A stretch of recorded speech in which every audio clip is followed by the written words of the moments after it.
अस्सलाम वालेकुम। अब जो है हम सादा स्विच किस तरह काम करता है, एक स्विच जो है किस तरह काम करता है उसका एक तजुर्बा करने जा रहे हैं।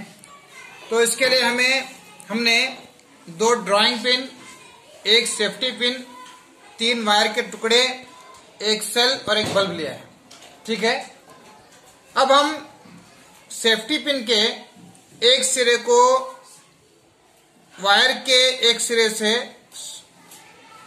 ड्राइंग पिन की मदद से जोड़ते हैं। अब दूसरे सिरे को खुला रखते हैं। अब दूसरी जो ड्राइंग पिन है वो हम मुनासिब फासले पर जोड़ते हैं ताकि ये इसे छू सके।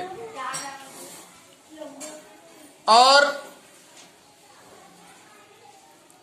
फिर यहां से तार को हमने सेल से जोड़ा है, फिर सेल से बल्ब को जोड़ा है। ठीक है, इस तरह हम सर्किट किए हुए हैं। अब चूंकि सेफ्टी पिन जो है किसी को छू नहीं रही है, खुली है, तो सर्किट यहां पर मुनकता हो रहा है या कट हो रहा है, सर्किट मुकम्मल नहीं हो रहा। अब देखें, हम सेफ्टी पिन को है दूसरा जो खुला हुआ है ड्राइंग पिन उसे जोड़ते हैं। क्या देख रहे हैं आप, बल्ब रोशन हो रहा है। फिर इसको हम जुदा करते हैं, क्या हो गया, बल्ब बंद हो गया। अब देखें, फिर दोबारा टच करते हैं तो बल्ब रोशन हो गया। तो ये जो सेफ्टी पिन है ये एक स्विच का काम करती है। क्या करती है, स्विच का काम। यानी या तो ये सर्किट को मुकम्मल करती है और इन दोनों ड्राइंग पिनों के दरमियान जो खुला है उसको पूरा करती है, तो सर्किट मुकम्मल होता है और बल्ब रोशन होता है। जब हम इसे दूर करते हैं तो सर्किट जो है मुनकता होता है, कट होता है, जिसकी वजह से बल्ब रोशन नहीं होता। तो पता चला कि स्विच किसे कहते हैं,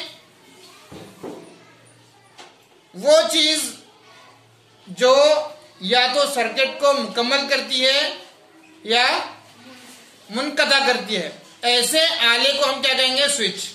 आप देख सकते हैं स्विच का काम, सर्किट मुकम्मल, बल्ब रोशन, सर्किट मुनकता हो गया, बल्ब बंद, फिर सर्किट मुकम्मल होता है तो बल्ब रोशन, फिर मुनकता होता है तो बल्ब बंद हो जाता है। इस तरह ये स्विच का काम है।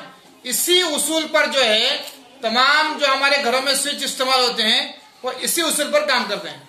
एक और बात यह कि जब हम सर्किट को मुकम्मल करते हैं और तो हम इसको कहेंगे स्विच ऑन। कौन सी पोजीशन है ये, स्विच ऑन। जब इसे मुनकता करते हैं तो switch off, switch on, switch off, switch on, switch off.